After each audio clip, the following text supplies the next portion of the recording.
Good morning, students. This video is for Thursday, April 9th. And this is our last day before vacation. So let's try to do a really good job. You know what? You guys have been doing a great job this whole time. I'm so proud of you. This hasn't been easy, and you're going to get a little break here, so that's great. But let's try to be really super cooperative with your parents today, or your babysitters, or your grandparents, whoever's taking care of you and helping you. Please try to do a really good job today, right before we get to go on vacation. You get a little break. Okay, so you're going to be looking for the last Easter egg today and see if you can find it. Alright, so we're going to start off with reading, and remember I told you all week you get to choose your own book to read, and go ahead and have your parents write that down in your planner and then send me your time so I can add it in. Alright, let me show you your spelling for today. Remember, we're on spelling list 28, and you're going to be doing page 112. You should have already glued your little cutouts to the back here.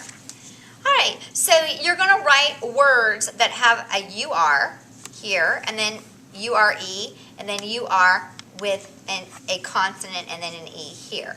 And you can get those words from the back of this page, or you can get them from your list that you have in your binder. And remember, we're doing the sound or the UR sound. Okay, for your handwriting, you're going to be doing page 62. We're on day 4. We're going to be doing our test. So we're going to trace this sentence right here. The Lord is watching his children, listening to their prayers. 1 Peter 3:12.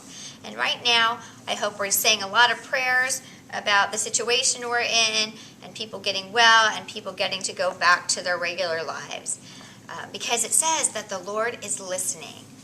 So what we're going to do is make sure you tilt your book, and then you're going to trace the sentences. It's actually one sentence. It's actually pretty short, so good.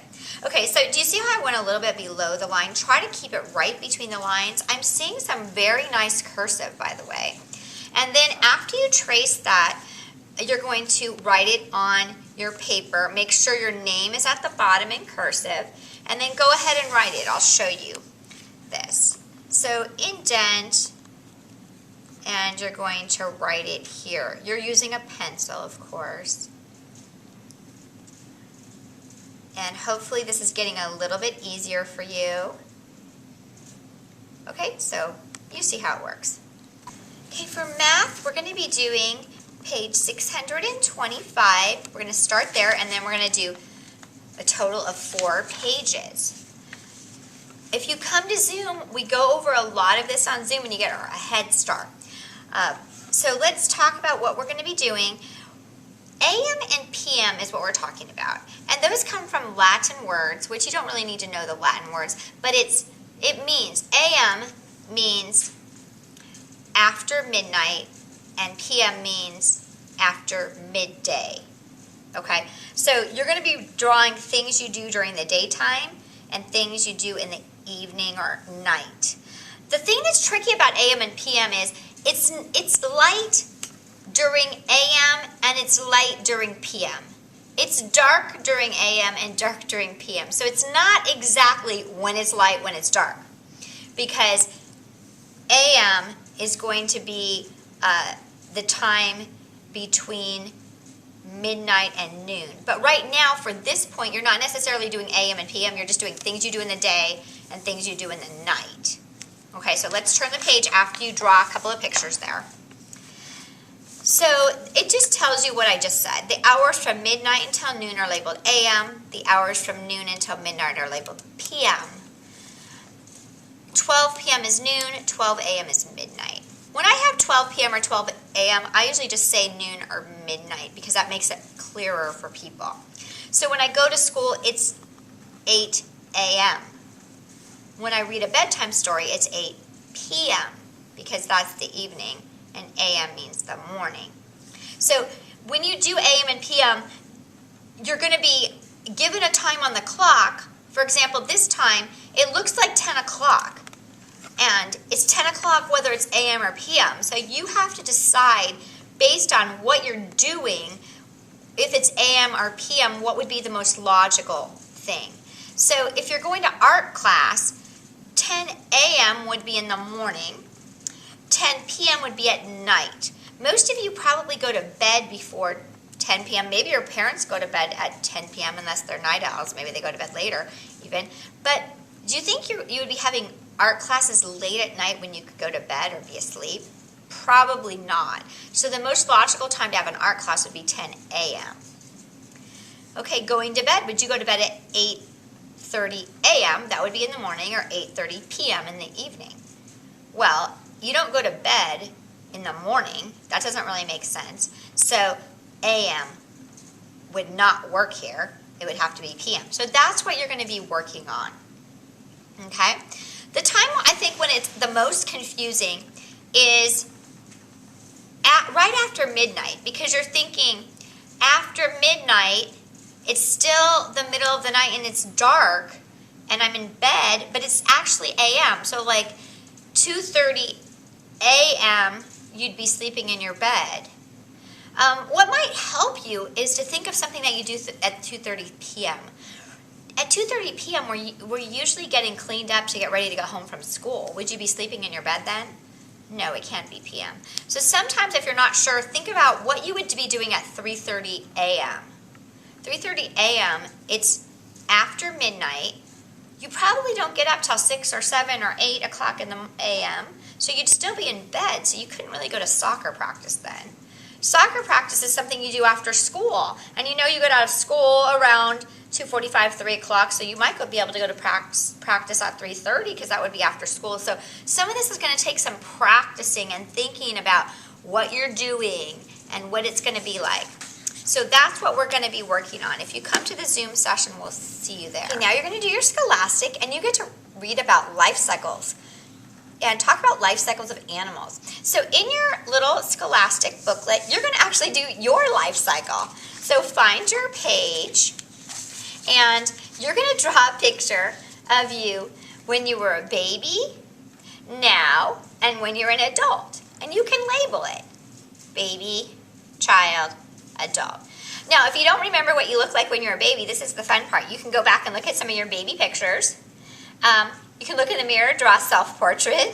Now, the part that when you're an adult that kind of makes it interesting is try to think of maybe what kind of job you want to have or what you want to be doing when you're an adult. And you could dress yourself that way or give yourself some accessories. Like I'm a teacher, so I could have, when I was a kid, I didn't necessarily know that, but I could draw myself with a chalkboard or with something that teachers have. Or if you, when I was a kid, I wanted to be a doctor, so I could have drawn myself with a stethoscope on because I thought I would maybe be a doctor. Or maybe you want to be a mom or a dad, you could draw yourself with your kids around, okay? So you could do obviously more than one thing, but you're going to draw baby, child, adult for yourself. All right, now this is your language book. You should be finishing your last page now. If for some reason you skipped a page, go back and make sure you finish that. A few of you have already turned it in. Thank you. Okay, so on this page, you're going to be working on editing. And what editing means, it means we're going to be looking for mistakes and fixing the mistakes with the nouns. So, did you know that a puppy loses its tooths? Now, one of those words just does not look right. It doesn't sound right. Hey, I remember when we were talking about plural nouns, tooth did not become tooths. I think if I skip back here to this page, oh, I see it right here. Tooth was not tooths. That was one of our choices, but that doesn't sound right. Oh, maybe tooth was supposed to be teeth. Yes, I'm going to brush my teeth. I'm not going to brush my tooths. That doesn't make sense. So you're going to cross off tooths and write teeth, and then you can just write your sentence with a capital. Did you know that a puppy loses its teeth? Question mark. Now, on this page, there's going to be one mistake in each sentence. Let me talk about apostrophes right now. Have we done apostrophes? No, we haven't. I see a couple apostrophes. Apostrophes are like a comma that's in the air. Now, I see several of them. Did we talk anything about putting apostrophes for plurals? That's right. No, I never said anything about that. Yet sometimes I see kids putting apostrophes for plurals. Apostrophes have nothing to do with plurals. So if it's more than one, don't put an apostrophe. I can't think of an example of when you would put an apostrophe for a plural. The reason you use apostrophes is if it belongs to somebody or you're making a contraction putting two words together. So right here I have several apostrophes. Let's look at those words and see. I'll tell you right now it's not a contraction. So does it belong to somebody? If it belongs to somebody, you would put apostrophe S. If it's a plural, don't put an apostrophe. So it says, Mia's dogs are old now. Well, in Mia's, they're talking about the dogs belong to Mia. So Mia's is correct. So I'm just going to tell you right there, Mia's is correct. Down here, Mia's is correct because the dogs or the pets belong to Mia. That is correct. But if you're trying to just say plural, like dogs or friends or pets or whatever it is, you don't want to put an apostrophe. So I'll just give you that hint that that's not right. So there's a few of the plurals that aren't correct. And remember, you watched a little video about this yesterday, I believe, and you can kind of look back at the pages you've done and see what some of the rules are. That might help you. Let me find the one that kind of says a lot of the rules. This one says a lot of the rules. So adding the S, adding ES, or adding IES. Make sure that these three rules are followed if you're stuck. All right? Okay, those are your required activities. Now I'm going to give you a recess activity. Okay, I saw this on Mr. Drain's videos. He was making towers out of cards, and you can use Uno cards, Skippo cards, any cards you have at home, and it's not as easy as it looks. Just saying. To get it to work, you might want to bend the cards a little bit, and you're going to make like a little tent, and then you put the card on top. I'm afraid I'm going to knock this over if I do it, but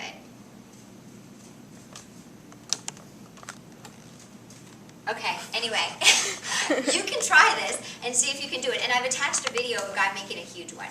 Okay, that takes a lot of skill. But see if you can do at least a small tower. You could probably do better than me.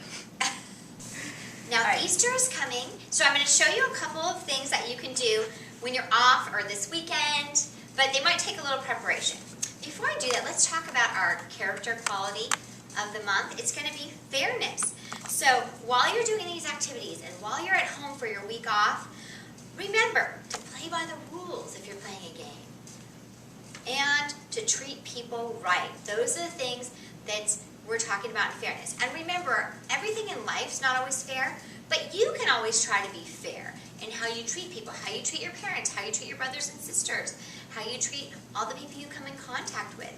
That's about fairness. And in this video, I have an attachment for resurrection rolls. And if you want to watch that, you can make some rolls that are really super good. They almost taste like cinnamon rolls, but they're way easier. And it tells a little bit about the story of Jesus when you make those resurrection rolls. And in that story, I tell you a little bit about fairness because Jesus was not treated fairly. But Jesus wants us to try to be fair to others. So if you want to watch my tutorial on resurrection rolls, I've listed that on the website, and it also tells you what you need for those. So the thing I want you to think about when you're making these special things for Easter is sometimes it's hard right now to go to the store and just get something, so you might have to actually put it on a list and wait until somebody's going to the store, or use something that's like what I'm saying, but maybe like be creative and adapt. For example, in the resurrection rolls, it says to use crescent rolls that are in a little tube, or biscuits that are in a little tube. I didn't have any, so I just made my own with Bisquick. You can make your own biscuits, with flour and stuff like that. So you could do something like that if you don't have the exact ingredients. You can do something like that. Okay, so the resurrection rolls is a separate tutorial. I'm going to show you right now what we would have done for our party if we were here. Now, it may be a little bit hard for you to get a hold of the exact ingredients that we used, so I'm going to show you a picture of the bunny racers that we usually make for our Easter party. Now, what I'm suggesting is you use things that you get from your Easter egg hunt if you have an Easter egg hunt or have an Easter basket. Okay, so what I did is I took some of the candy that, I'm not going to unwrap this because this is actually for my kids for Easter. The Easter bunny doesn't come to our house because they're too old, so I just bought some candy for them. Okay, so you're going to make some kind of a car. Can you get a close-up of this? Now, obviously you would unwrap it. So you can use whatever candy you want, or you could use, we used in the one we use, they're called Swiss rolls, but you might not have those, or Twinkie, or some kind of something that's the car. I could unwrap these and put them there. Then you're going to need something for the wheels. Now, you just need something round. Now, if you do the resurrection rolls, you'll have marshmallows left over if you end up doing that. Okay, so I could use marshmallows. We use Lifesavers when we do it at school, or gummy Lifesavers. Okay, and then you're going to put wheels. And then for the, you can also use M&Ms or Skittles to go in the middle or as the headlights. Now we need a steering wheel. Now we use a peach ring at school, but you could actually use a pretzel as your steering wheel. And you kind of put this together with some kind of frosting. And then you could use a peep on top. You would unwrap this, but this one's not mine. I just borrowed it. All right. Thanks, Samuel.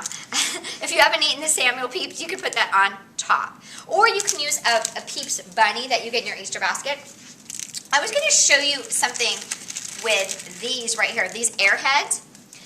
If you have airheads or some kind of like candy, like maybe Starburst or Tootsie Rolls that's really bendy, what you can do is get a parent to help you put it for a few seconds in the microwave, and then it's almost like Play-Doh. And you can kind of mold this and make this in any shape you need. You could also, like if you didn't have a Peeps bunny and you had like a little Easter chocolate bunny or something, you could put that bunny there. So I'm asking you to be creative and make your bunny racer, if you'd like, using your own creativity. One more thing. Okay, I have one more suggestion, and you don't have to do this, but I thought it would be kind of fun. For Easter, it would be fun to get dressed up and take a picture with your family, and then send it to us after vacation, and we can see everybody's family on Easter. I know that some of you, along with me, have been going to church by watching it on the TV or the computer, and we were probably on the couch in our pajamas. Maybe for Easter, we could get dressed up and put on some nice clothes, and maybe have some nice clothes on when we do our Easter egg hunt, if we're doing that, or when we have our dinner, or when we're watching church, so that we can have some nice pictures to remember it by. So if you do happen to take that suggestion and take a picture with your family, go ahead and send it to me, and after vacation, I'll put that on Zoom. Okay, so this is our last day before vacation, so work really hard, and then you'll be ready to take a break.